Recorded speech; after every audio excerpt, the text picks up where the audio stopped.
중국의 이해인데 정말 초미의 관심사지요. 누가 되느냐에 따라서 우리나라에 미치는 영향도 크고,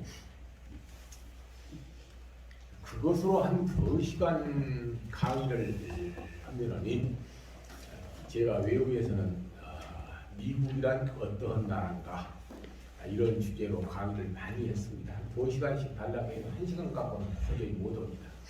한 2시간, 한 2시간 강의를만 들어도 여러분들이 미국이라고 하는 나라가 어떤 나라구나, 어떻게 해서 생겼고, 이런 걸 다 이제 아시게 될 텐데, 우리 교과 과정에 이제 그런 것이 없으니까.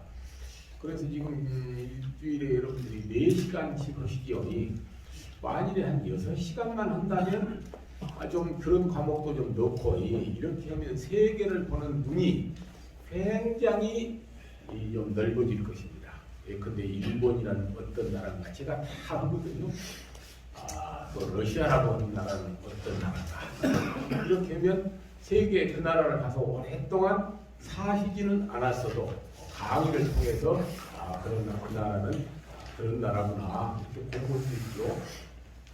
오늘 그러면 이제 미국 선거에 좀 궁금한 점이 있다고 하시니까 미국 선거에 대해서만 좀 말씀드리도록 하겠습니다. 그때 이런 것은 좀 알아두시면 좋겠어. 이런 것은 메모도 해놓으시면 좋아요. 미국은 잘 아시다시피 대통령 중심제입니다. 우리나라도 뭐 대통령 중심제는 맞지요. 사실은 전 세계의 정치 제도가 여러 가지 형태가 세태가 나라들 각기 다르지요. 대체적으로 2가지입니다. 왕정은 빼버리고 대통령 중심제를 하는 나라, 의원 내각제를 하는 나라 이렇게 나눠지는데, 대통령 중심제를 하는 나라의 전형적인 표본이 미국이고요. 의원 내각제를 하는 나라의 대표적인 예를 들자면 거기서 영국을 들 수 있습니다. 우리나라 같은 경우는 그 중간제적 형태라고 보시면 맞습니다. 대통령제는 대통령제인데 대통령제임에도 불구하고 또 종리가 있어. 이런 경우는 아주 특수한 경우입니다. 우선 이제 미국에 대해서만 말씀을 드리면, 미국은 대통령 중심제이기 때문에 대통령이 누가 되느냐에 따라서 정책이라든가 이런 게 엄청나게 변합니다. 외교 정책뿐만이 아니고 국내 정책도 무지무지한 권한을 가지고 있죠. 그럼에도 불구하고 또 하나 여러분들이 기억하셔야 될 거, 미국이 대통령이 그렇게 엄청난 권력을 가지고 있는데 정작 대통령이 권력을 행사하는 데는 의회의 견제를 엄청나게 받는다는 것입니다. 그런 점에서 보면 또 미국이라는 나라는 상하 양원으로 구성된 의회가 엄청난 힘을 가지고 있다 하는 걸 또 아셔야 됩니다. 또 그렇게만도 설명이 불가능해요. 왜냐? 대통령이 아무리 어떤 일을 하더라도 마지막에 대법원 판결에 의해 뒤집혀지는 경우가 많습니다. 그래서 또 사법부가 또 엄청난 힘을 가지고 있다. 그래서 입법, 행정, 사법이 상호 견제하는 가운데 정치가 운영이 되고 권력이 작동이 된다. 이렇게 머릿속에 넣어놓으시면 좋고, 그러면 이제 지금은 대통령 선거를 합니다. 근데 이번 선거가 여러분 우리는 모든 걸 지금 대통령 하지만 대통령 선거만 이루어진 거 아닙니다. 이번에 의회도 이루어져요. 의회도. 예. 근데 의회는 우리처럼 한 번에 그냥 싹 300명을 뽑아버린 것이 아닙니다. 영속성을 유지해야 된다고 하기 때문에 한꺼번에 다 의원을 바꾸지 않습니다. 3분의 1씩, 3분의 1씩, 3분의 1씩 이렇게 해서 일정 정도는 항상 남아있도록 하고 그렇게 합니다. 내가 지금 참여하고 있는 동부 장학회도 그래요. 이사가 임기가 4년인데 처음에 절반은 4년 임기로 뽑았고 절반은 2년 임기로 뽑았어. 그러니까 항상 임기가 서로 다 동시에 안 끝납니다. 이게 영속성 때문에 그런 거예요. 미국 의회는 그렇게 합니다. 그래서 이번에 상원도 뽑고요, 하원도 뽑습니다. 오늘은 대통령에 대해서만 좀 말씀드리겠습니다. 다 얘기하다 아까 말씀드린 것처럼 2시간이 바쁘니까. 자, 대통령을 뽑는데 2가지 방법이 있어요. 첫째, 직선제입니다. 우리나라 같은 경우가 직선제입니다. 직접 뽑아. 국민들이 한 표 행사하면 거의 전부 모아져가지고 쭉 가. 이게 몇 표냐? 많은 사람이 이겨. 이게 직선제예요. 간선제가 있어. 간접. 국민이 선거를 해. 대통령을 직접 뽑는 것이 아니야. 이게 미국식입니다 지금. 누구를 뽑냐? 선거 인단이라고 합니다. 거기서. 선거 인단. 인단을 뽑아. 이 사람들이 12월 달에 가서 대통령을 뽑습니다. 우리가 대통령을 뽑아야 돼. 대통령. 그런데 사실상 이제 지금 선거가 오늘이면 다 끝나는데 일부 안 끝난 데도 있어요. 또 우편 투표는 아직 안 갑니다. 주마다 전부 또 달라. 그러나 어떻든 내일이면 대체적으로 누가 대통령이 되는 것을 알 수가 있습니다. 나중에 뒤집어질 수도 있습니다. 그런 경우가 역사에 몇 번 있습니다. 어떻든 이제 선거에 있는 선거를 하는데 그럼 미국이 유권자가 지금 인구가 얼마나 하던가요? 2억 한 3천, 4천 된다 그러잖아요. 그 중에 투표권을 가지고 있는 사람은 좀 적겠죠? 우리도 마찬가지니까. 우리가 7천만 인구지만 다 선거권을 갖고 있는 건 아니니까. 18세, 지금 19세니까 우리는 9 이하는 투표권을 행사 못하니까. 약 한 2억 명이 투표권을 행사한다고 합시다. 이 사람들이 이 사람을 뽑습니다. 선거인단. 그러면 선거인단 수가 몇 명이냐? 530명이야. 530명을 뽑아요. 530명. 저 많은 숫자가 530명을 뽑아. 그래갖고 530명이 나중에 12월 달에 가서 대통령을 뽑아. 그런데 요것도 이제 과반수가 적용돼. 그러잖아요. 이 과반수 이상 득표한 사람이 일단 대통령이 되는 거예요. 이 사람들은요, 선거 인단으로 입후보한 사람들은 선서를 합니다. 여러분들이 나를 뽑아주면 나는 트럼프한테 투표권을 행사하겠어. 여러분들이 나를 뽑아주면 나는 바이든에게 투표하겠어. 이렇게 국민들에게 약속을 합니다. 그러나 법적으로 그것이 강제성은 없습니다. 그래서 실제 미국 역사상 보면 약속을 뒤집고 트럼프한테 찍은다고 한 놈이 바이든한테 찍어버리고 바이든한테 찍었다고 해 선서를 한 놈이 트럼프한테 찍어본 사람들이 역사적으로 있기는 있습니다. 그러나 그런 사람은 미국 역사에 굉장히 욕을 먹습니다. 신사가 아니다 그것이요. 여러분 약속을 해놓고 안 지킨 놈 이건 신사가 아니다 그것이요. 그래서 굉장히 미국 역사에 욕을 먹어요. 그래서 대부분은 나는 어느 당 후보를 지지하는 선거인단인데 나를 뽑아달라 그러면 거의 그렇게 투표를 합니다. 자, 530명이라고 했습니다. 자, 530명 나누기 2를 해봐야 되잖아요. 과반수로 흘러가. 그러면 얼마인가요? 269명. 이 절반이요. 플러스 1을 해야 과반수가 되는 것이요. 0.5라도 많아야 과반수가 되는 것이요. 그러니까 사람을 나눌 수는 없잖아요. 회떡이를 절반으로. 그거 무효요. 그러니까 한 표를 보태야 돼. 그러면 얼마예요? 270표. 이번 선거인단표에서 270표를 이상 확보한 사람이 당선이 되는 거고 저보다 한 표만 적어도 두 표만 적어도 그러니까 떨어지는 것입니다. 아슬아슬하게 되는 경우도 있고 한 50표 차이 나는 경우도 있고 심지어 한 100표 차이도 나버리는 경우가 있습니다. 그러나 최근에는 거의 큰 차가 안 나대요. 왜? 공화당과 민주당이 세력이 너무 비슷비슷해. 그런데 이제 이 점이 있어요.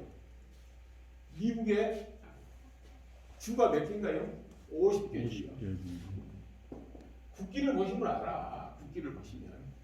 국기가 옆으로 쭉 13개가 쳐졌어. 그것은 미국 독립 당시의 주요. 그것은 영국 불변이요. 독립할 때 13개 주에서 출발했으니까. 미국에서 영국에서 건너간 원주민들이. 그 옆에 이렇게 네모가 있어. 네모지기가. 이렇게 있으면 이렇게 있어요. 여기가 13개가 이렇게 있어. 이것이 독립 당시 13개 주요. 얘가 별이 있어요. 별이 이렇게. 이것이 지금 50개가 있어. 50개가. 이게 지금 현재의 50개 주의야. 언제라고 내가 확인할 수는 없지만 푸에토리코라는 섬이 있어요. 쿠바에서 조금 올라가 대서양 쪽에. 그 나라가 미국 성령인데 미국 영토인데 주를 만들어 달라고 계속 청원을 합니다. 야 우리 그 미국의 성령으로 놔두지 말고 야 우리도 스테이트로 해주라 주로. 그러면 별이 하나가 늘어납니다. 그렇게 되면 전 세계에 있는 모든 미국의 국기는 다 바뀌어야 돼. 왜? 별이 51개로 돼야 돼. 51개로 돼야 되니까. 만일에 저쪽에 태평양에 있는 괌 같은데 그거는 주될 가능성은 좀 적긴 하지만 원천 적으니까 괌도 주가 된다. 만일에 하면 저 안에 있는 별은 52개로 늘어납니다. 이게 이제 미국의 정치 시스템이야. 이거 이제 50개 주예요. 그러면 50개 주에다가요 선거인단을 할당을 해야 돼. 쿼터 할당을 해야 돼. 선거인단을 50개 주에다가 주마다 인구가 다 달라요. 우리도 경기도가 지금 남한 인구의 수도권이 절반 아닙니까? 경기도가 제일 많아. 서울보다 더 많아졌어요 지금. 경기도가 1,300만이요. 서울은 지금 한 1,000만이 못 되게 되어버렸어. 인구가 많고 적고 하다가 또 인구가 변하기도 하고 적었다가 많기도 하고 많았다가 적기도 해요. 미국도 마찬가지예요. 과거에는 뉴욕주가 제일 많았습니다. 뉴욕주가. 그래서 뉴욕주 지사가 최고예요. 주지사 가운데. 그리고 뉴욕주 지사를 하면 대통령이 될 가능성이 높다고까지 했어. 예컨대 과거에 록펠러 같은 사람. 예. 그런데 지금은 그걸 안 해요. 그것도 인구는 결국 어디로 못 따라갑니다. 인구는 못 따라갑니까? 남자는 이제 따라가지. 예. 인구는 사람은 돈 따라가. 일자리 따라. 돈 따라. 그러니까 거의 결국은 일자리야. 돈이 있는 대로 사람은 몰려가는 것이에요. 아유 일자리 많고 살기 좋고 산업 풍부하고 비교적 자원이 많고 이런 데로 사람이 옮겨가. 옛날에는 동부가 인구가 제일 많았던데요. 근데 지금은 그 안에 옮겨갔습니다. 캘리포니아 쪽으로 서부 쪽으로. 역시 서부가 우선 기후가 좋아. 미국의 동부는요. 특히 동북부. 미국도 동서로 갈리고 남북으로 갈립니다. 나눠서 설명할 수 있어 미국을.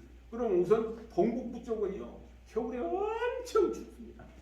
폭설이 내리면 한국 내리는 폭설은 아무것도 아니에요. 지금까지 덮어버려요. 눈이. 사람 살기가 힘들어.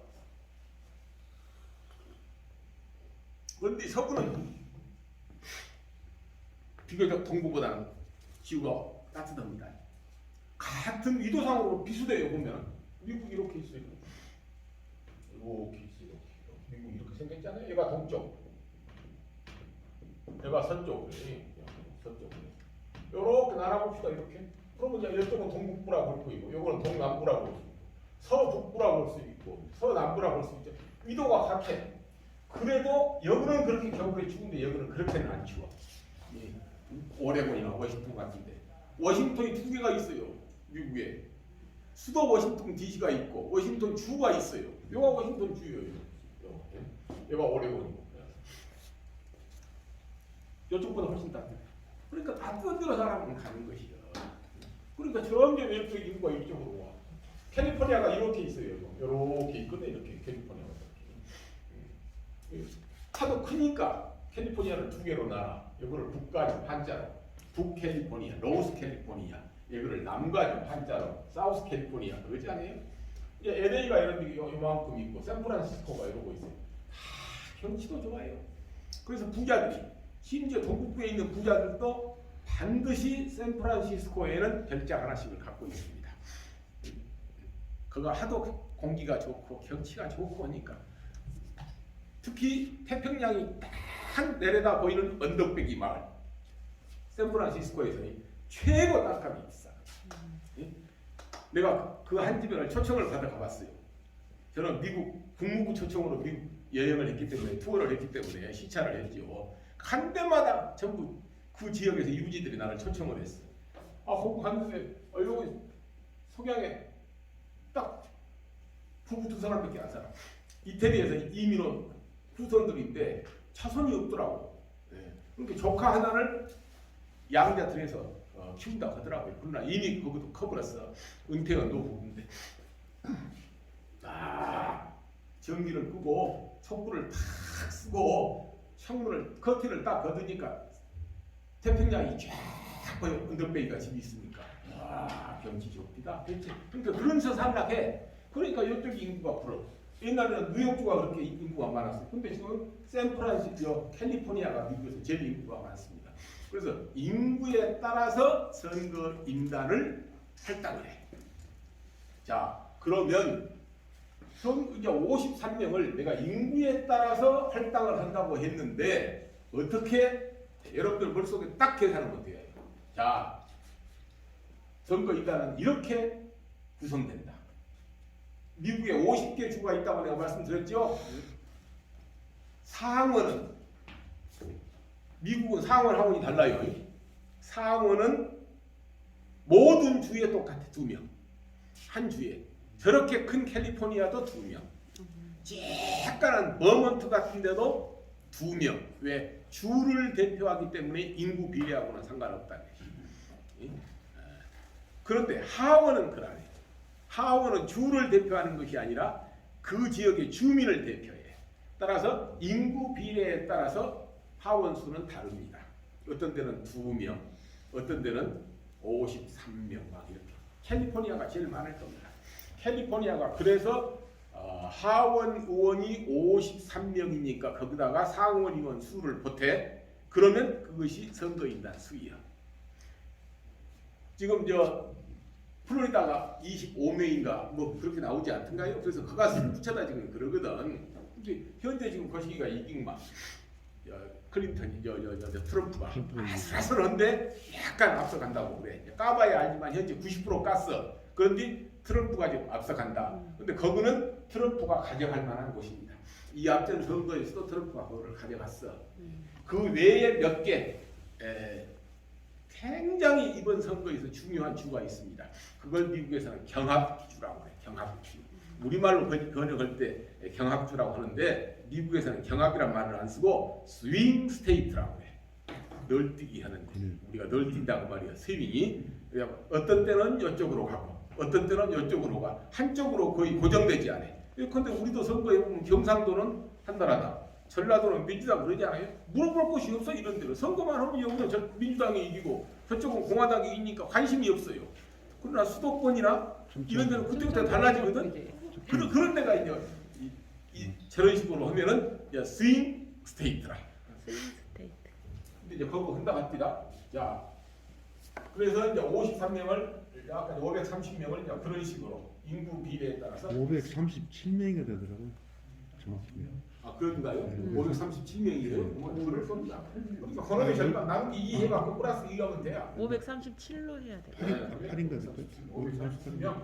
남은 게 2해갖고 플러스 1하면 선거 인단수야. 537이 맞겠다. 15, 자, 16, 17, 그런데 18, 요 이제 만일에 이제 한 주가 한 55명이 나옵시다. 캘리포니아가.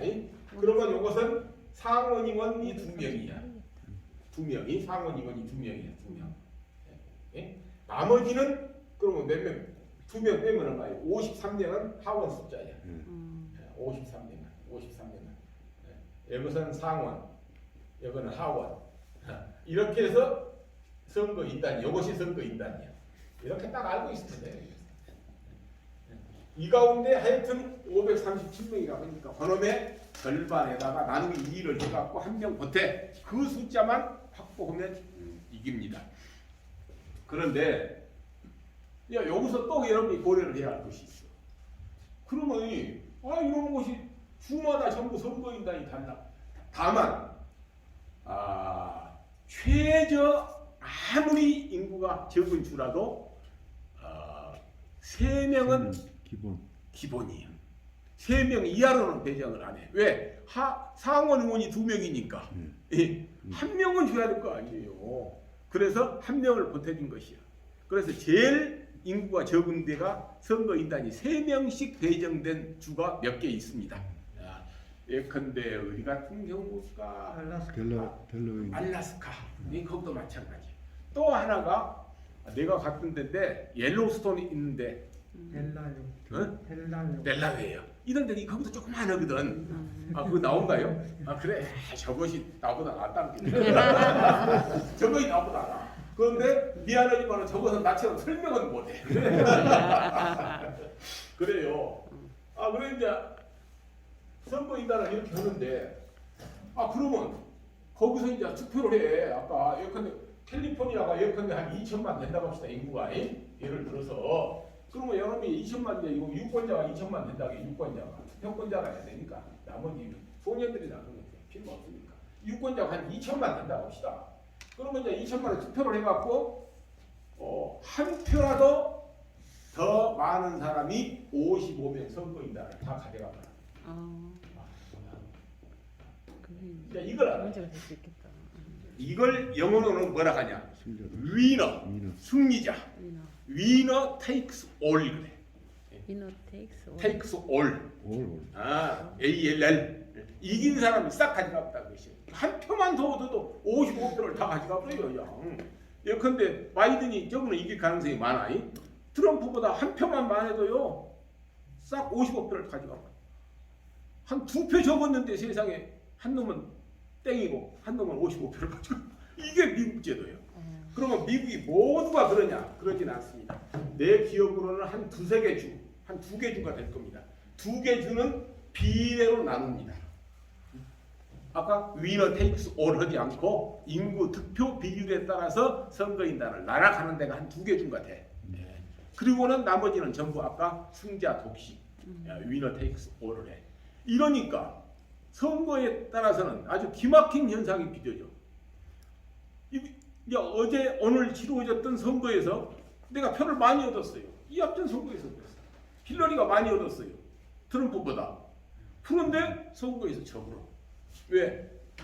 전체 득표에서는 앞섰는데 어떤 데는 선거인단이 많고 어떤 데는 선거인단이 적고 아무리 많이 힐건이 차지해도요. 지도로 보면은 적은데 많이 인구 적은데 많이 차지해봤자 소용이 없어요.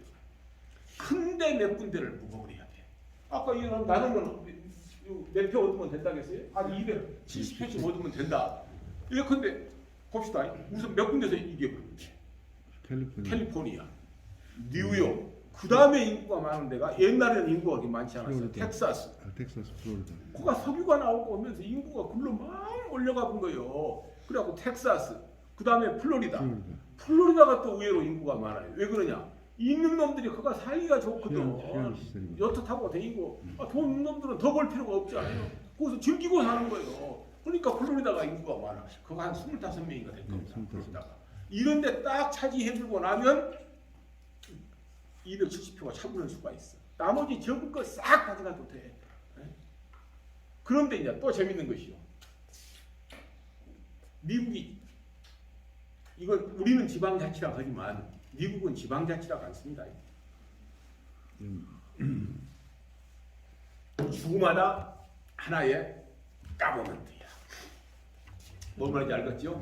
주마다 하나의 가버먼트야. 정부야. 그래서 그 중국 가보십시오. 공산당을 하는 중국도 상해시 인민정부 그러지 상해시 지방자치단체 이런 말을 안 써. 우리는 그렇게 그만큼 그런 나라들보다도 지방자치가 정도가 낮다 그거예요. 지방자치만 하지 시장, 광역시장이 있어요. 행정부시장 시마음대로 임명을 못해요. 중앙정부에서 내려보냅니다. 요 광주광역시 행정부시장은 이 시장 임명할 것은 정무부시장, 광주로 말하면 지금 이제 경제문화부시장 그것만 할 수 있어요. 재정권 없어요 별로. 더군다나 이 전라남도 광주 같은데 재정 자립도가 얼마나 안 돼. 굉장히 낮아. 거의 대부분 예산을 국고에서 지원받아야 돼. 교부금이나 이런 형태로 다 받아야 돼. 그러니까 맨날 가서 중앙정부에다 사정하고 잘 보이고 국회의원들 동원해서 로비하고 그래야 돼. 미국은 그거 안 해요. 미국 헌법에 딱 규정이 돼 있어. 미국 헌법에 주정부, 연방정부는 주정부에 속하지 않은 권한을 행사한다고 돼 있어. 연방 헌법에.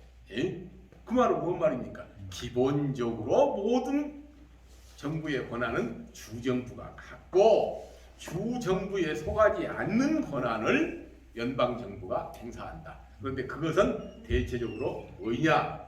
외교. 외교고. 외교는 주 정부가 이제 할 수가 없는 거 아니에요. 그 다음에 국방, 군대 지휘하는 거.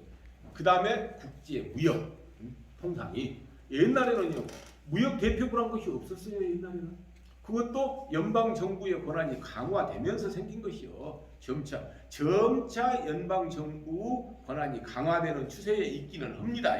그러나 기본적으로 주 정부의 권한이 강하다. 따라서 선거제도도 주마다 달라요. 어떤 데는 지금 과거하고 달라서 우리는 지금 우리도 우편 투표 좀 시행하고 있죠. 미국은 우편 투표가요 엄청나게 보편화돼 있어. 우편 투표 해야지. 어떻게 외국에 뭐 함정에 타고 있는 사람들은 다 우편 투표 해야죠.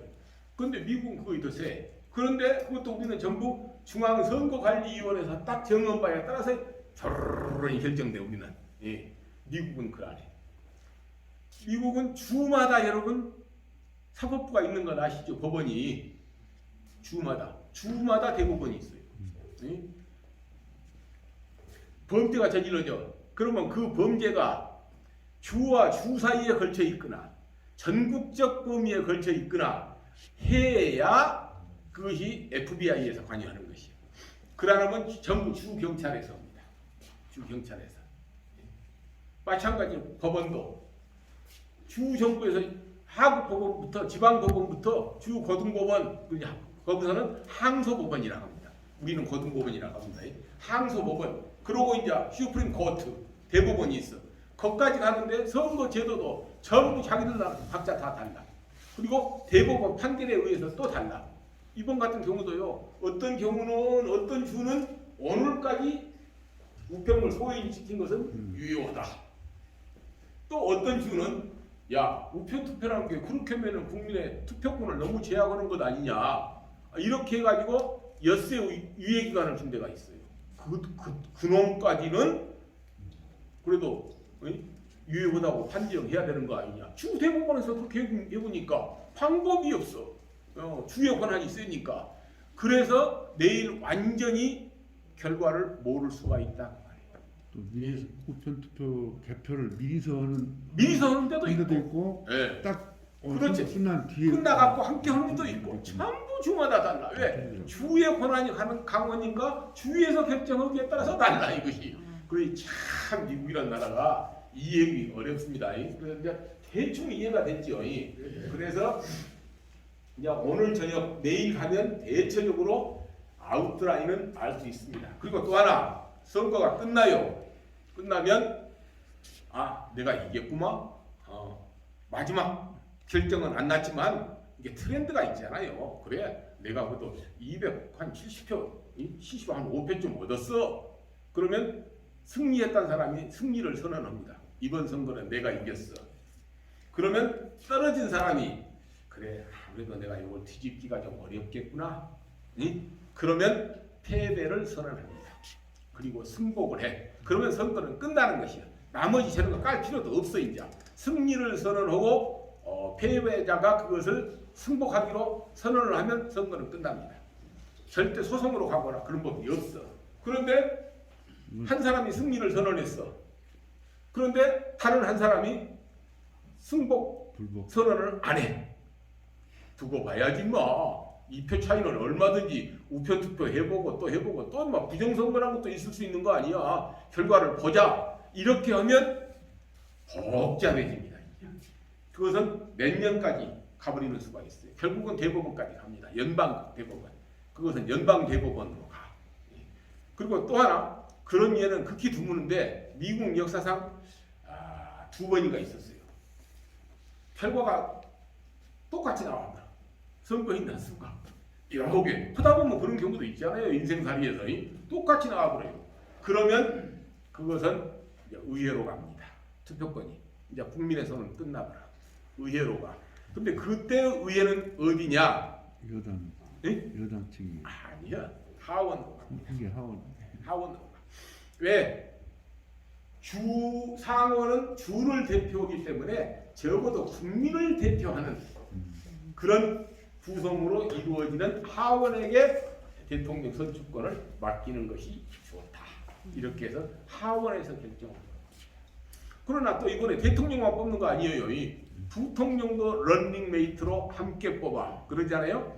그러면 또 부통령은 어디로 가서 뽑느냐? 상원으로 가서 뽑습니다. 왜? 부통령은 상원 의장을 당연적으로 겸하게 돼 있어요. 미국 제도가. 상원이 아닌데도 부통령에 당선되면 상원 의장이 돼요. 예. 하원은 하원 의원 중에서 하원 의장이 나오지만은 상원은 그러네. 부통령이 자동적으로 상원 의장을 겸해버려. 그런데 또 이런 점도 있어. 그러면 국민 직접 뽑지 않는 사람이 상원 의장이 돼.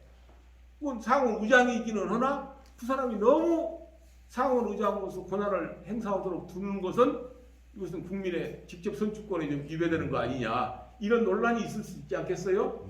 그러니까 부통령으로서의 권한에 충실하고 상원 의장으로서의 권한은 거의 의례적으로 행사합니다.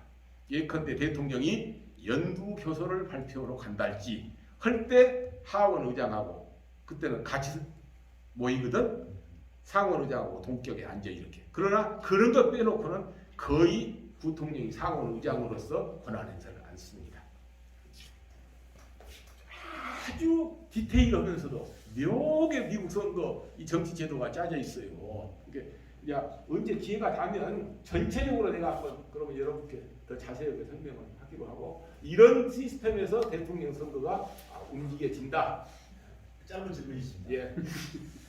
선거인단 선거거든요. 그렇다면 간접 선거니까. 그럼 선거인단 후보는 정당을 민주당이냐 공화당이냐 정당을 표방할 수 표방합니까? 그렇다면 예컨대 특정 주에서 30명의 선거인단을 뽑는다면은 오늘 지금 선거인단 선거를 하는 것이죠. 예.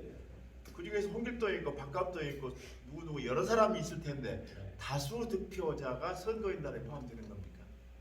선거인단 선거가 특정되어 있지 않잖아요 지금. 아니 내가 아까 말씀드리니까 승자독식이니까 예? 민주당이 이겨 예컨대 바이든이 이겨 그러면 55표 선거인단이 캘리포니아 같은 경우는 55표요. 그 55표를 싹쓸이 가져가버리니까요. 그 선거인단 그 사람은 누구를 저 선거인단으로 만들? 선거인단은 네. 아까 하원이라. 출마를 합니다. 이게 출마하죠. 다. 예, 출마를 해. 우리나라 예, 국회의원처럼. 출마를 해요. 선거인단으로 출마를 해. 그래갖고 자기는 표방을 해. 나는 민주당을 지지하는 선거인단. 예? 공화당을 같은 지지하는 경우에는 선거인단. 선거인단이 예컨대 많겠네요. 많지요. 한 150명 이렇게 될 수 있거든요. 그러죠. 그 중에서 상위 득표자가 네. 되는 것이죠. 지금 한 사람을 더 많은 데서 전부 다 가져간다고 했지 않습니까? 55명. 그러면 예를 들어서 우리나라처럼 민주당을 지지한다는 사람이나 공화당을 지지하는 사람이나 다 표를 가져간다는 이건데 그러면 내가 민주당을 지지했는데 공화당한테 뺏겼다 하면은 그 선거인단이 그대로 공화당을 찍어줘야 된다 이 말입니까? 그러지는 않지요. 그럴 수가 없지. 응? 민주당에서 55명을 공천을 한다니까. 응? 선거인단에 네. 공화당에서도 55명을 공천을 해. 그래. 누구 한 사람을 지키는 게 아니고 그런 것이 아니고 그래갖고 그냥 한 표라도 더 많으면 그냥 싹쓸이 글로 가본다니까. 나머지는 필요가 없어. 그런데 이제 사람 수는 이제 지정이 되지요. 이제 오수열 이제 김홍명 다 있지 않겠어요? 그 사람들이 이제 12월달에 모여서 이제 대통령을 형식적으로 뽑은다니까. 그런데 다 나는 이제 민주당을 지지한다고 해놓고도 역사에 보면은 공화당을 지지하는 사람이 한두 명씩 나온다니까. 예, 그런 경우가 있어요. 그런데 그런 사람은 다행스럽게 그 사람 한두 명이 변절했다고 해서 그 전체적인 득표에 당락에 영향을 미치지를 않았어. 역사에 보면은 그런 일이 있기는 있는데 만일에 그 한 사람이 변절을 해가지고 선거 결과가 확 뒤바뀌어져 버려. 그럼 복잡했겠지요. 선거인단이 대통령 선거를 직접 뽑기 전에 좀 전에 말씀하신 것처럼 패자 선언을 해버리면 그 절차도 없어져 버리고 끝나죠. 끝나죠. 끝나죠. 거의 그냥 형식적이게 이제 이렇게 하는 것은 아무 의미가 없어요. 승리를 선언하고 패자가 승복해버리면 아무 의미가 없어요. 그 다음 절차는 거의 없어져 버립니다. 그걸 안 하면 이제 복잡해 소송으로 가고 이제 의회로 넘어가고.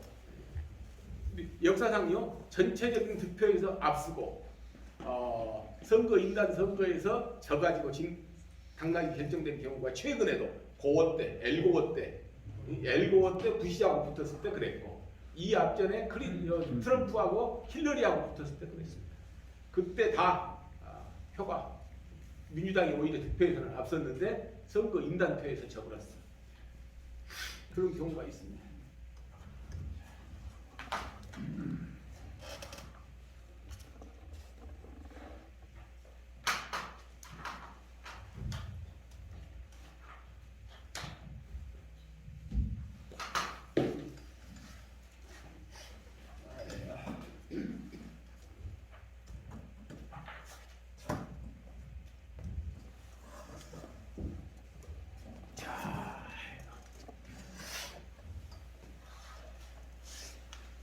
어디 미국에 대해서 더 의문 사항이 있으면 물어보십시오. 한번 얼마 시간도 안 남았으니까 차라리 미국에 대해서 좀 선거도 있고 그러니까 관심이 많을 거예요. 우리하고 제일 관련이 많은 나라가 미국 아닙니까?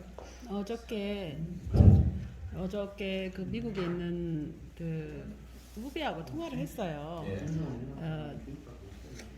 누구를 찍었냐 예. 하고 이제 우편으로 해서 가족들 남편하고 시부모님하고 해서 클린턴을 찍었다 하더라고. 클린턴? 아니 트럼프를 찍었다 하더라고. 그래서 바이든 아니고 그랬더니 거기는 다 실제 미국인들은 트럼프를 찍을 거래요. 그래서 그러면 우리나라하고 좀 비교해 주라 했더니 거기 바이든은 특별한 종교인처럼 얘기를 하더라고요. 또 특별한 종교를 갖고 있다고 이렇게 그래서 자, 우선요. 공산주의가 돼버릴 거라고. 자, 우선 이 점을 아셔야 돼. 예. 우리는 정서적으로 예. 우리 대한민국 사람들은 정서적으로 민주당을 좀 더 가깝게 생각하는 경향이 있습니다. 민주당이 미국 내에서 따라서 의식적으로 머릿속에 딱 미국 정치 내에서도 민주당의 세력이 더 강한 거 아니야? 더 강하겠지 당연히 공화당보다는 이런 생각이 우리 머릿속에 딱 배겨 있어요. 그러나 그렇지 않습니다. 미국 실제 정치는요 공화당의 세력이 항상 더 큽니다. 미국 내에서 지지도도 훨씬 공화당이 높습니다. 따라서 제2차 세계대전이 끝난 이후에 1945년이죠. 45년 이후만 예를 들어서 설명을 하면 민주당 출신 대통령으로서 8년 임기를 제대로 끝낸 사람. 미국은 대통령이 되면 대개 특별한 하자가 없으면 한 번 더 기회를 줍니다. 4년에다가 한 번 더 한 것이요. 4년 가지고 그 사람의 인격이나 그 사람의 능력을 평가하기는 빠르다.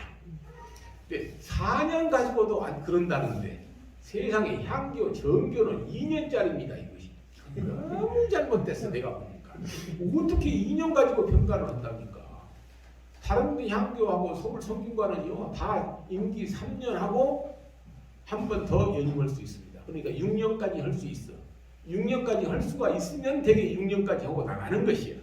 근데 여기는 딱 2년 하고 단임으로 끝나게 딱 돼 있어요. 왜? 옛날에 자기들끼리 싸움이 붙어가지고 요거 2년만 하기로 하자. 그래서 유림총회에서 그렇게 결정하고 그것도 단임으로 하자. 또 이렇게 해가지고 딱 지금 이제 그 선거 규칙이 그렇게 돼야 있어요. 금년은 봄에 왔어요. 벌써 지금 11월이요. 아이고 나 이제 임기 다 끝났는데 그렇게 생각해요. 그러지 않겠습니까? 아무것도 일을 못하고 나가는 것이요. 근데 미국은 되게 그렇지 않습니다. 한 번 되면 8년을 기회를 주어. 그러니까 4년 하고 대통령에서 물러난 사람의 경우는 그건 아주 특별하다고 봅니다. 오히려. 그 일반적이 아니야. 다 8년에. 그러니까 오직 못했으면 4년 하고 물러났을까. 그래 미국에서는. 예컨대 카터 같은 사람 그렇습니다. 거기는 4년 하고 연임을 못했거든요. 굉장히 인기가 없었어. 근데 대통령이 딱 이제 끝나고 나서는 미국인들이 가장 존경하는 대통령 하나 속에 들어갑니다. 왜? 봉사하는 삶을 살아. 대통령 끝나고 헤비타트 운동이라고 하는 것이 있어. 집 없는 사람들 집 고쳐주는 운동. 거기를 참여해가지고 직접 목수 연장 바구니를 여기다요 주머니를 차고 다니면서 주에서 아흔이 넘었어요. 지금 92사람이 하면서 미국은 되게 그 단층집에서 나무집에서 많이 살지 않아요. 막 뭐 큰 아파트 가서는 그 영감이 못 오지. 근데 1층 목적집이 많으니까 미국 거기 지붕 위에 올라가서 다 자기가 연장 받고 못 받고 다 이렇게 해서 고쳐주고 그래. 그렇게 사니까 사람들이 굉장히 존경해요. 지금 굉장히 미국 사람들이 좋아하는 대통령입니다. 그러나 어떻든 4년밖에 못 오고 나갔는데 봅시다. 그냥 부시도 그랬어요. 민주당 출신 대통령으로서 8년 임기를 끝내고 제대로 나간 사람은 민주당 출신으로서는 누구냐? 오바마. 우리 같은 오가 아닙니까? 오바마. 그리고 파랑 되어가지고 복잡했던 클린턴. 이 두 사람이 8년 임기를 제대로 채우고 나갔어요. 민주당 출신 대통령으로서. 예컨대 봅시다. 민주당 출신 대통령이 케네디. 거기도 8년을 못 했잖아요. 거기는 물론 닉슨은 공화당이었습니다. 거기는 대학 쓰면 8년 할 수 있는 사람이에요. 그러나 아까 거시기서 달라스에서 총마에서 죽어버렸습니까? 거기는 틀림없이 연임이 됐을 사람이에요. 그 당시 인기도로 봐서. 이렇게 민주당의 세가 공화당에 비해서 결코 크지 않다 미국은. 그래서 공화당이 대통령이 되는 것이 오히려 자연스러운 일이고 민주당이 당선되는 경우는 공화당 후보가 굉장히 인기가 없거나 미국 대통령 선거에서는 제일 중요하게 생각하는 요인 팩트가 여러분 뭔지 아세요? 경제입니다. 경제. 미국 사람들이 대통령을 뽑는 첫 번째 조건은 뭐 도덕이나 이런 거 두 번째고 경제야. 그 선거를 앞두고 지금 한 6개월, 한 1년 사이에 경제가 비교적 괜찮다 싶으면 그 정당이 당선이 되는 거고 대통령을 하면서 경제가 공감해가지고 실업률은 높아지고 인플레이션은 되고 이렇게 되면 현직 대통령이라도 떨어지는 거고 되게 그래요. 그래서 이번에 트럼프가 연임이 재선이 된다고 해서 그것이 특별하게 이상스러운 일은 아니다. 그렇게 아시면 돼요. 맞아요. 그리고 어제 통화하면서 한 20분 정도 했는데 우리가 생각했던 그 트럼프하고 바이든이 아니고 미국의 현재 그 사람들은 트럼프가 돈이 많아서 특별히 자기 뭐 착취하지 않고 또 지금 또 그것이 하나 문제고 경제 문제고 또 두 번째는 그 바이든이 부통령을 이제 흑인을 했잖아요. 그것도 아직도 약간 그런 것도 있대요. 그런 거 두 가지. 또 이제 그것과 관련지어서 설명하면 바이든이 나이가 많아요. 이 다음에 4년 연임하기가 어렵습니다. 그 얘기하더라고요. 그렇게 되면 이제 만일에 그 사이에 병이라도 발병한다거나 발병을 않더라도 4년 임기를 마치는데 다음에 또다시 런닝하기가 어려워. 그러면 이번에 그 해리스라고 하는 여자가 대통령직을 승계할 가능성도 있고 4년 임기 마치고 이 다음에 이제 대통령 후보가 될 수가 있는데 그렇게 되면 여러분들 미국 정치를 이해할 때 몇 가지 알아두십시오. 첫째, 전통적으로 1747년이죠. 미국이 대통령 독립했던 때가 그때부터 쭉 이어져 오고 지금 많이 좀 달라지고 있습니다만 하나의 전통이 있어. 이게 뭐냐? 인종적으로는 백인이라야 하니까. 적어놓으세요. 미국의 주류는 메인스트림. 주류는 인종적으로는 백인이라야 하니까. 역시 우리 같은 노란 얼굴 갖고는 거기서 행세입니다. 흑인은 말할 것 없어. 히스패닉도 마찬가지예요. 백인 그건 없어요. 그 가운데서도 같은 백인 가운데서도 앵글로색슨이라야 할까. 앵글로색슨 영국에서 건너간 놈들. 얘가 주류야. 거기서 조금 벗어지면 비주류로 쳐버려. 미국들은 능력이 있어요. 미국에서 살 주류가 아니다 거야. 곁가지에 우리말로. 두 번째, 종교로 하면 기독교, 신교입니다. 카톨릭도 안 됩니다. 미국 역사에 그 많은 대통령들이 배출됐지만 카톨릭으로 출신으로 대통령 된 사람이 케네디가 처음입니다. 케네디가. 이렇게 지금도 신교 우선이야. 또 하나 또 하나 뭐가 있을까? 우선 이제 그 두 가지 칩시다. 그러면 이제 어떤 경우가 있냐? 1960년대 말 70년대에 있었던 일입니다. 그때요. 여러분 대통령이 누군가요? 저번에 잠깐 그 얘기가 나왔는데 누가 어떤 여성이 나한테 질문을 하면서 우리 지금 2학년에서 그랬구나. 잘 모르고 나한테 그냥 손을 번쩍 들어가고 질문을 합니다. 제대로 알고 질문을 해야지. 알도 못하면서 나는 제대로 알고 지금 강의를 어떻게 하고 있어. 닉슨이라는 사람이 대통령을 했어요. 근데 닉슨이 무엇으로 물러났습니까? 워터게이트 사건으로. 워터 그러지 않아. 미국 가서 이 얘기 하려고 워터 그러지 마세요. 미국 사람들하고 비교할 때는 워터 그건 전부 묵음대보니까 T자가. 그러니까 CT 그래도 그런 필요도 없어. 시리. 근데 그 워터게이트 사건으로 이제 물러났어요. 미국 사람들 제일 싫어하는 거 거짓말이야. 닉슨이 거짓말을 했어요. 녹음할 수 있어 그거. 정치한 사람들이 녹음 안 합니까? 그런데 녹음을 안 했다고 거짓말했는데 그것이 나와버렸어. 그러니까 미국 사람들이 대통령이 어떻게 국민한테 거짓말을 할 수 있냐 이렇게 해가지고 이제 막 탄핵 바람이 불었어. 그런데 그때 참 요즘 보니까 탄핵 바람이 불었는데 그때 닉슨이 물러나면 미국 헌법에 의하여 부통령이 대통령직을 승계하게 돼 있어. 그런데 그때 부통령이 앵글로색슨이 아니야. 앵글로색슨이 아니야. 아일랜드에서 이태리 쪽이야. 인종적으로 같은 백인은 백인입니다. 그러니까 닉슨 저놈이 물러나면은 저놈 이탈리아에서 건너온 놈. 이탈리아요 부자로 잘 삽니다. 그 사람들 미국 가서. 왜냐하면 장사를 잘해요 이 사람들. 그리고 자기들끼리 응집력이 강해.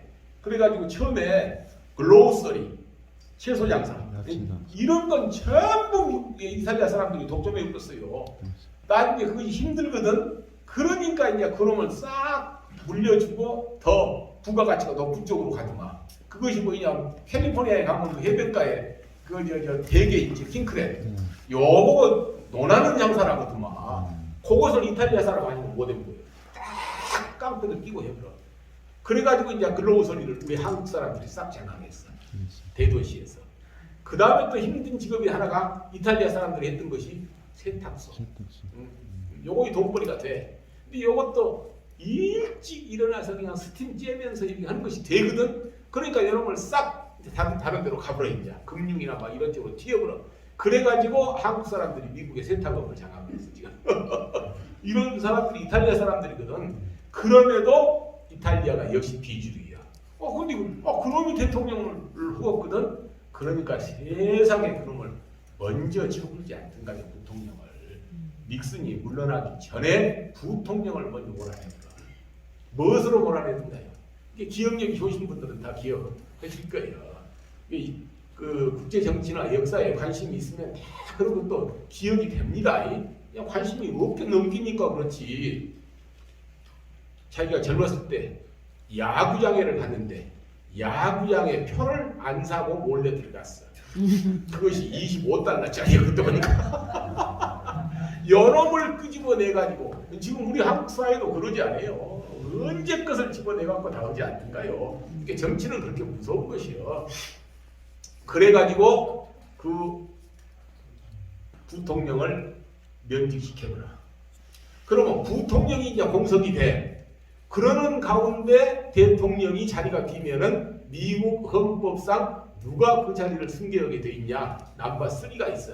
그게 하원 의장이야. 그래서 하원 의장이 그러면 이제 앵글로색슨이야.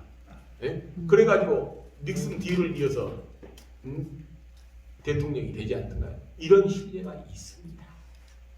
그렇게 미국 정치판도 살아오는 것 같은 거예요. 오바마는 특별한 케이스네요. 오바마. 실력 있어. 오바마는 특출한 케이스. 특별한 케이스죠. 특출한 케이스입니다. 정말 특출한 케이스야. 왜? 그때에 비하면 시대가 70년이니까 80년, 90년, 2000년이 한 30년이 흘렀고 그 사이에 그와 같은 큰 흐름이 많이 퇴색한 거예요. 이제 받아들이고 미국 백인들도 이제 좀 우리가 함께 살아야 되지 않겠냐. 또 그 사이 유권자 층이 바뀌었어. 흑인들 수가 많이 불어나고 또 히스패닉 이런 사람들은 또 인구가 무지하게 불어나고 또 아시안계도 가서 엄청나게 많아지고 이러니까 이제 투표권을 행사한 사람들 수가 레이트가 비율이 바뀐 거예요. 그래서 그래서 오바마 같은 사람도 대통령이 됐지 30년 전 같으면 상상도 못할 일이죠. 질문 있습니다. 예. 미국은 상하 양원대사를 운영하고 있는데요. 각 역할을 하고 그 다음에 심심치 않게 대통령 탄핵 얘기가 나오는데 대통령 탄핵에 대한 절차 그 점 설명해 주시면 좋겠습니다. 상하 양원으로 구성이 되니까요. 우예가 기능이 똑같으면 무엇을 하고 두 개를 두었습니까? 기능이 달라요.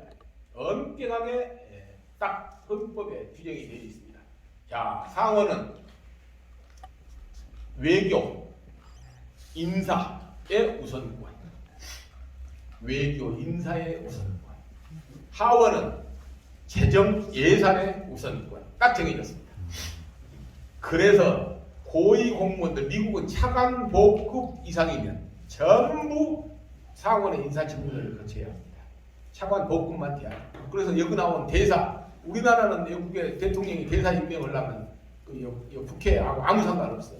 나 지금이라도 내가 문재인이하고 친하기만 하면 나 얼마든지 중국 대사로 갈 수 있어요. 내가 중국말도 잘하고 중국에서 공부했고 중국 좋은 대학에서 박사 받았으니까. 한때는 이 김대중 정부 때 내가 다 중국 대사로 갈 줄 알았어요. 그때 내가 지금 나이만 같아도 내가 로비를 좀 했을 것입니다. 대통령한테. 근데 그때 내가 나이 40밖에 안 되는데 25년을 교수를 하고 나와야 되는데 대학 교수에서 물러나면요 또 교수가 된다는 보장이 없어요. 학생들이 안 받아버려. 몇 년 놀아본 선생한테 뭐 배울 거 뭐 있냐 그래서 수업을 수강시험을 안 해버려요. 수강시험 안 해보면 교수는 끝나는 거예요. 전혀 나는 대학에서 교수하는 것이 낫다. 나는 실용주의자예요. 훨씬 나서요. 그렇게 내가 지금 연금을 이렇게 많이 받지. 그때 딴 데로 가갖고 딴 사람이 매불었으면 내가 지금처럼 연금 바꿨어요. 그래서 인사, 그 다음에 외교 정책, 특히 다른 나라하고 조약을 맺는다거나 이런 건 전부 상원의 승인을 먼저 받습니다. 상원 우선권이 있습니다. 그런데 이제 그러면 하원은 받으려고는요. 그걸 안 해요. 최종 세입 세출, 국민으로부터 세금을 얼마를 거둘 것이냐, 돈을 어떻게 쓸 것이냐. 우리나라는 예산이 한번 통과되면 쓰는 건 정부 마음대로 씁니다. 예산이 심의가 까다롭지 한번 통과만 되어버리면 정부 마음대로 다 써. 미국은 그걸 안 씁니다. 세출위원회가 있어. 우리 국회에는 세출위원회가 없어. 그런데 미국은 하원에 세출위원회가 있어. 그래서 큰 항목으로 다 예산이 통과되더라도 예산을 쓸 때 하원 세출위원회의 승인을 받아야 돼. 그래서 하원 세출위원장이 엄청난 권한을 갖고 있는 거지. 여러분, 돈을 써야 일을 하는 것 아닙니까? 그러니까 하원의 권한이 막 강해져 버리는 거예요. 주한 미군한테다 얼마나 돈을 쓸 수 있다. 이런 것도 전부 하원에서 견제를 하는 것이요. 그래서 하원 외교위원회, 아시아태평양 소위원회 위원장님 대하보십시오. 요거 오면 대통령이 이제 식사 모시기 전에 오지 않던가요? 전부 그런 권한이 있습니다. 탄핵은 어떻게 하냐? 탄핵은 상하 양원이 함께 관여합니다. 먼저 하원에서 먼저 이 얘기가 되어야 해요. 그 다음에 상원으로 가. 상원과 하원이 견해가 다를 때가 있지 않겠어요? 그러면 나중에 어디로 간지 아세요? 상원, 양원 합동회의가 있어요. 그 합동회의로 가기 전에 교섭을 합니다. 자기들끼리, 대표들끼리. 주로 이제 그런 일을 하는 사람들이 플로리더라고 그래. 플로리더가 원내총무라고. 우리는 옛날에 그걸 원내총무라고 했어. 우리도 미국의 제도를 받아들여서. 그런데 지금은 원내대표라고 격상을 시켰어. 사실은 미국식으로 보면 플로리더입니다. 그런 사람들이 서로 교섭을 해서 의견 절충을 합니다. 그러나 잘 안 돼. 그럴 때에는 상하 양원이 합동해서 거기서 결정을 합니다. 저거 법원의 대부분 판단은 연방 대법원 판단을 받아야 되나요? 연방 대법원 판단 받아야죠. 예. 우리도 그러지 않아요. 우리는 헌법재판소로 가져야 돼요. 그래서 이번에 무리를 해서 트럼프가 하지 않던가요. 젊은 여성이 대법관을 무리로 해서 임명하지 않던가요. 대통령 선거도 결국은 대법원으로 가거든 마지막에. 예. 그러니까 확실한 우위를 점령하기 위해서 무리해서 그냥 인주를 이 정도 가면 대통령 선거 끝난 대로 대체적으로 미루거든요. 또 강경해버리지 않던가요. 그렇게 또 기대했듯이. 아니 이제 더 힘을 안 돼. 시간 끝나네. 시간이 20분까지 아 그러네요. 예. 맞아. 시간 나오는데 또 질문해 주세요. 그럼 미국에 대해서 뭐든지 제가 중국 공부를 한 사람인데 미국에 대해서 어떻게 우리 후배 교수들이 놀랍니다. 미국에서 공부하고 미국에서 박사 받고 온 후배 교수들이 놀래. 교수님 어떻게 그렇게 미국을 잘 아시냐고. 다 알게 된 이유가 있습니다. 원인 없는 무덤이 없다니까. 왜? 내가 1990년에 서울 미국 그 대사관에서 전화가 왔어요. 교수님, 그 조선대학교 교수신데 공부를 어디서 하셨습니까? 이렇게 물더라고요.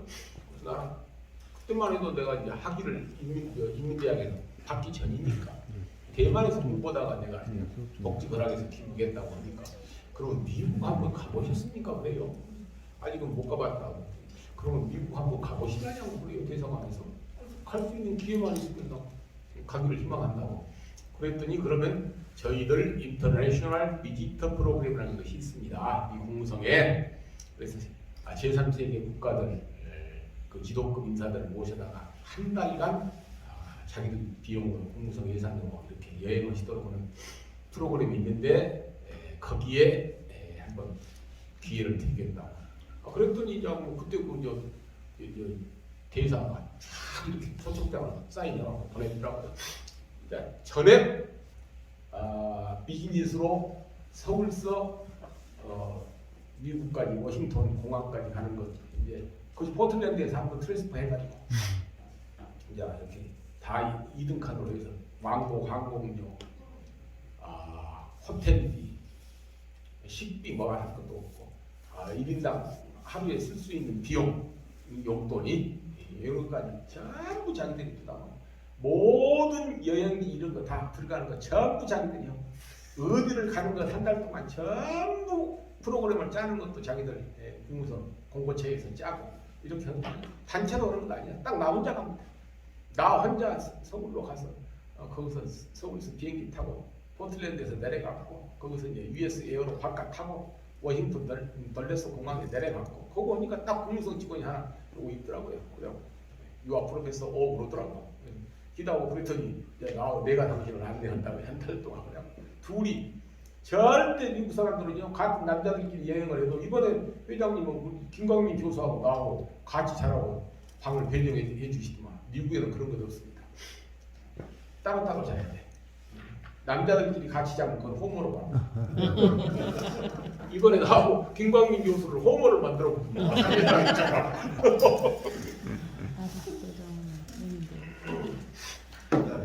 사실 저희들이 트럼프 같은 경우는 우리 제 생각에는 저는 이런 생각을 가지고 있어요. 하도 왔다 갔다 하고 아무런 방위비 분담을 요구하고 그러니까 트럼프가 안 됐으면 생각. 그건 우리 정서라니까. 예, 우리 정서인데요. 트럼프가 될 것 같아요. 트럼프가 대통령이 됐을 때하고 바이든이 됐을 때하고 우리나라 정치, 사회, 경제 환경을 어떻게 바꿀 것인지. 야 그런 걸 설명하려면이 미국은 양당인데 양당 제도인데 민주당, 공화당 양당 제도인데 양당에 따른 대외 정책의 기본 흐름이 있습니다. 자, 첫째 민주당은 그걸 가지고 국제주의라고 합니다. 국제주의. 외국과 비교적 특히 우방국과 더 좋게 지내야 되고 서로 협력 관계를 가져야 되고 이것이 미국의 민주당의 정책이에요. 공화당은 자국 우선 정책이에요. 아메리카 퍼스트예요. 이거 이제 다른 나라는 다른 나라고 우리나라 국민들이 잘 살아야 되는 거 아니냐 그런 생각이 그러니까 보수적이죠. 공화당이 보수적인 것이죠. 민주당이 진보적이고 그래서 정책이 쭉 그렇게 일관돼 왔어. 대통령 하나에 따라서 움직이고 그런 건 아니거든. 당의 정강 정책이 있어 이렇게. 그래서 그런 경향이 강해요. 그런 걸 염두에 두시면 여러분이 딱 이해가 되지 않겠어요? 네. 우선 바이든이 되면 우리나라하고 동맹을 좀 더 우선시하겠죠. 그리고 반기비 분담. 물론 바이든이라고 해서 미국 놈 아닙니까? 거기도 미국 놈이니까 자기 나라 이익을 우선시하겠죠. 그러나 그보다는 동맹 관계를 좀 더 깊게 고려를 하니까 분담금 안 내면 미군 철수해 이런 소리는 안 지요. 그리고 자기 나라가 조금 더 손해볼 것 같으니까 야 무역 관세 얼마 올려. 그걸 안 하면 그냥 뭐 문 닫아버려. 이런 짓거리는 안 지요. 협상으로 해서 풀어가려고 더 노력을 하고 하지 그냥 이런 식으로 트럼프 하던 식으로는 안 씁니다. 그리고 또 하나 외교 정책을 할 때에 트럼프는 굉장히 기본적으로 장사꾼이라 탑다운 방식을 선호해. 뭐이든지 야 밑에 놈들 신부자들이 할 건 뭐 있어 그래. 야 이제 지도층이 대통령들끼리 만나서 풀어보면 끝나는 거이지. 그러고 니들은 뒤치다거리나 하지. 이게 트럼프 스타일이야. 그러니까 밑에서 신부자를 뭐 외무부 장관들을 만나면 해봤자 아무 필요가 없어요. 그러니까 김정은이도 지가 직접 만나서 그냥 다 푼다고 하지 않던가요. 그러나 바이든은 그와는 좀 다를 것입니다. 우선 실무자들 중심으로 대개 협상을 다 먼저 해라. 대개 그것이 어찌 보면 외교의 기본 오리지널이에요. 그런 다음에 최고 지도자들은 만나서 술 마시고 사교하고 나중에 사인하고 사진 찍고 이런 것이 외교거든요. 그러니까 바이든이 되면 그런 스타일로 외교도 전개될 가능성이 많아요. 바이든 문재인. 내가 아까 이 얘기도 나왔는데 그래가지고 미국을 한 달간 여행을 했어요. 대개 교수가 자기 나라 그때 돈으로 그럽니다. 국무성에 딱 가니까 그 공보처장이라는 사람이 나와가지고 브리핑을 하는데 자기들 프로그램에 의해서 미국을 지찰했던 사람들이 200 몇십 명 된다고 합니다. 쭉 보여주더만. 일본 총리를 지낸 사람, 뭐 아프리카에 뭐 대통령을 지낸 사람. 그래가지고 거기서 270명 가운데서 50 몇 명이 그 대통령과 총리가 배출됐다고. 그래서 자기들이 누구를 특정인을 이렇게 그 프로그램에 넣어서 5만 달러를 들여가지고 그 당시 돈으로 여행을 할 때에는 다 자기들이 판단해서 한다고. 뒷말이 재밌어요. 그래서 당신도 우리가 보기에는 한국의 대통령이 될 가능성이 있다고 보기 때문에 프로그램에 넣었다 그 말이에요. 그대로 관리합니다. 상당 기간 관리해요. 계속 그 뉴스레터가 오고 나한테 심지어 내 아들이 미국 대학 4학년 때인가 미국을 갔다 올란다 그래. 그래서 내가 보내줬어. 근데 그때 군대를 안 갔던가 그랬어요. 예? 뭐 그때 그럴 때가 있었어. 군대를 안 갔던가 그래. 그래가지고 신원보증이 까다로워. 미국 가는 건 신원보증이 까다롭잖아요. 그래서 내가 그걸 써줬어요. 미국 국무성 천청으로 아버지가 미국 시찰을 한 경력이 있다. 완전히 불패했어요. 그것이. 엄청납니다. 조직력이. 그래서 그 후로 내가 미국이라는 나라가 무서운 나라다 하는 것을 알게 됐습니다. 그래가지고 동서남북을 비행기로 막 다니니까 공항에 딱 떨어지면 이제 승용차가 딱 대기하고 있어. 거기서 키를 딱 받을 수 있어. 그래갖고 그 국무성 직원이 운전하고 그 일대를 3, 4일 돌고 떠날 때 그 키 딱 만나고 다른 데로 또 비행기 타고 가면 그 같은 승용차가 딱 대기하고 있어. 그래갖고 거기 일대하고 또 다른 데로 옮겨가고 이런 정도로니까 얼마나 많은 것을 봤겠어요. 많이 봤죠. 메이플라워가 도착했던 그 현장도 가보고 내가 그걸 가보기가 여기까지 어렵다더라고요. 버지니아에. 그러고 나서 이제 교수를 잘 하고 있는데 미국 쪽에서 또 연락이 왔어요. 달라스 한인회에서 그 회장이 한국을 나왔대요. 회의에 참석을 하고. 그래갖고 호텔에서 텔레비를 보는데 내가 그때 국회 토론회 간 적이 있어 한번. 그래갖고 토론을 했는데 전라도 저승자 교수 출신이 와가지고 토론을 자기가 보기에 제일 잘하고 똑똑하다고 느꼈던 모양이라. 저런 양반을 한번 모셔다가 우리 달라스 한인회에서 특강을 들었으면 좋겠다 이 생각을 하고 갔어. 그래갖고 전화가 왔어요. 한번 오시라고. 우리가 전액 경비는 부담하겠다고. 그래갖고 달라스에 가서 내가 특강을 했는 거예요. 그때는 이제 처음에 갔을 때에는 이제 왕복 항공료 다 자기들이 부담하고 호텔비 부담하고 특강비도 $2,000 줘서 이제 받아갖고 왔어. 그 다음에 또 몇 년 후에 또 연락이 왔어요. 아무리 강의를 들어봐도 교수님만은 강의가 없다고 또 한 번 오시라고. 그래갖고 이제 또 한 번 갔습니까? 갔더니 이번에는 우리가 강사료로 안 드리고 차라리 저 플로리다 쪽 가보셨습니까? 그래요? 안 가봤다고 했더니 이번에 우리가 그쪽으로 동남북 쪽 일대로 여행을 시켜드리면 어쩌냐고. 그렇게 제의를 해요? 더 좋지요. 그래가지고 그쪽으로 동남북 쪽으로 싹 돌았어. 그래서 해밍웨이가 낚시질 했더니 키웨스트 거기까지도 다 가고. 그래서 미국에서 공부한 사람이 거기서 20년 산 사람도 나만큼 미국을 여기저기 다 가본 사람이 없을 것입니다. 거의 하와이는 안 가봤어요. 거기는 가볼 필요가 없어. 언제든지 마음 먹고 갈 수 있는 데고 관광지니까 역사성이나 이런 것이 없어요. 공부를 하면 그런데 관광지 안 가고 역사성이 있는 데를 가야 돼. 그래서 제가 미국을 많이 알게 됐고 그러면서 이제 또 미국에 관한 책을 많이 자연스럽게 읽죠 이제. 그러면서 내가 미국에 대해서는 머릿속에 좀 밝아졌습니다. 자, 또 질문을 한 10분 남았습니다. 뭐든지.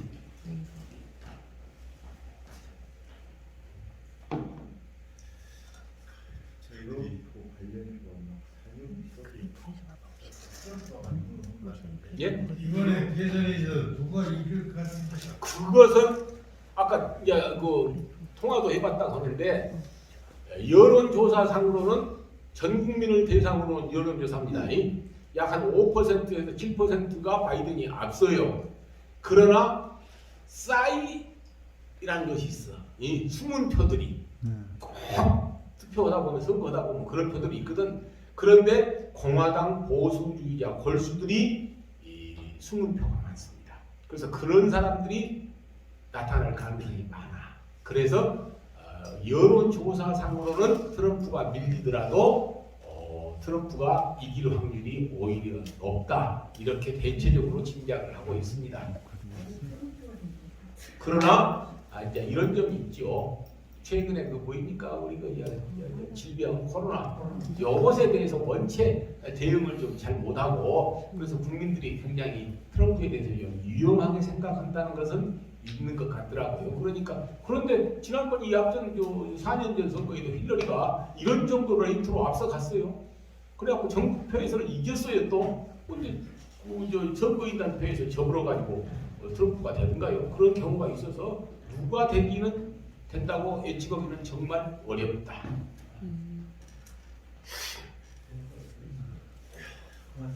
예. 그래요. 교수님께서 인사. 예. 수고하셨습니다. 예. 저희 안 회장 지금 해버리자. 아니, 앉아야 해서